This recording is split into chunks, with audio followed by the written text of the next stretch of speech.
रोता ही होता है कि मेरे पास कुछ ठीक है। लेकिन हमें गुरुदेव ने कृपा करके हमारे जीवन को उत्तम बनाने के लिए सौभाग्य से हमें 68 तीर्थ दे दिए और इन 68 तीर्थों की पावन शुभ यात्रा हम हर वर्ष गुरुदेव जी के चरणों के अंदर अपने जीवन को बनाते और सजाते रहते हैं। ये गुरुदेव जी का आशीर्वाद हमेशा जब तक श्वास हो हम सब के ऊपर उनकी ऐसी ही कृपा, ऐसा ये नियम इस संस्कारों के अंदर हम चलते रहे। यही गुरु महाराज जी के चरणों के अंदर हम आए तो यही मांगे, बाकी कुछ ना। यही मांगेंगे तो गुरुदेव हमारे जीवन के अंदर खुशियां भरेंगे। वरना एक बादशाह थे, बादशाह इस प्रकार से अंतिम समय के ऊपर उनका बिल्कुल नजदीक आ गया जाने का समय।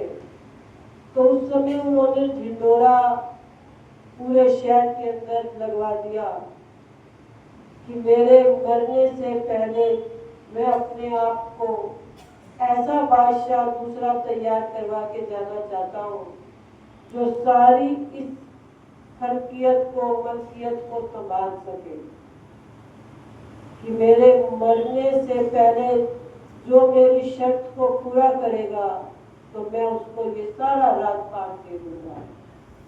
अब शर्त खोजी गई कौन सी? कहने लगे जिस कब्र के अंदर मैं सोऊंगा उस कब्र के अंदर वो बादशाह एक दिन पहले सोए। अब इस बात को सुना तो कोई भी राजी ना हुआ।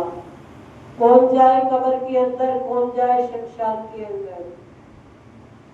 अब एक कुम्हार था, उसने कहा मैं कुम्हार से बादशाह बन जाऊंगा। एक रात की बात है, जाकर सो जाऊंगा, सुबह उठकर मुझे राजा अपने जैसा बादशाह बना देगा। अब कुम्हार गया, कहने लगा महाराज मैं आपकी कब्र के अंदर सोऊंगा क्योंकि मेरे पास ना धन है, ना परिवार है, ना मकान है, ना कुछ है। मेरे पास केवल मेरा एक गधा है। अब मैं उस गधे को ले जाकर उस कब्र के अंदर आराम से रात को व्यतीत करूंगा। अगले दिन मुझे बादशाही मिल जाएगी। लालच, हम भी भगवान की के जन्म दिया ना तो हम वादे तो कई करके आए थे, लेकिन उन वादों के साथ हम भूल गए। इतने लालच में आ गए, संसार की माया में इतने अंधाधुंध हो गए कि हम परमात्मा को भी भूल जाते हैं।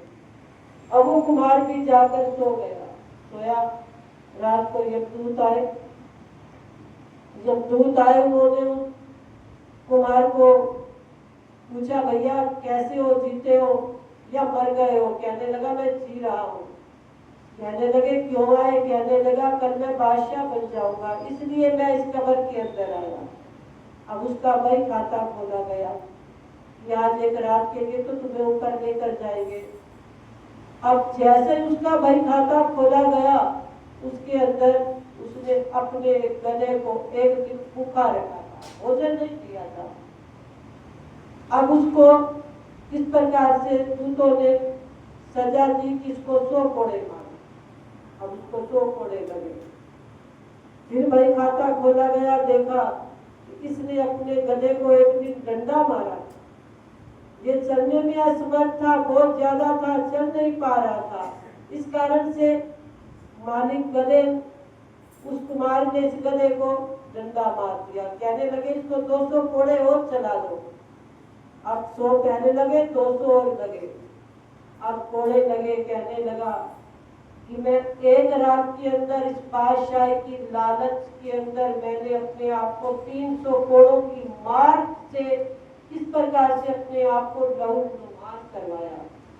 अगर मैं बादशाह बन गया तो ना जाने मेरे जीवन के अंदर कितने मुझको कोड़ों की मार पड़ेगी।